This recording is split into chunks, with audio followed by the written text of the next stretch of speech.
ధర్మ జాగరణ ఐక్య వేదిక నుంచి మాట్లాడుతున్నాను. నా పేరు దొన్నవిత్తుల రామకృష్ణ.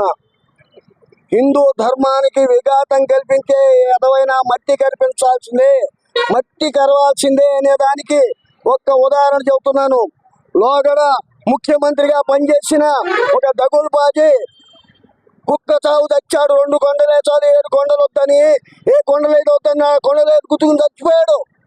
అదే విధంగా వారసుడు కూడా హిందూ ధర్మానికి విఘాతం కల్పించే విధంగా కలియుగ దైవం వెంకటేశ్వర స్వామిని ప్రసాదాన్ని, ప్రపంచంలోనే పేరొందిన ప్రసాదాన్ని కలుషితం చేసి తన దౌర్భాగ్య శాస్త్రాలతో తన ధర్మాన్ని, తన మతానికి గొప్పదని, హిందూ ధర్మం తక్కువ అని చేసి ఈ రోజుకి కూడా తోలనాడుతూ చాలా తప్పుడు పనులు చేశాడు.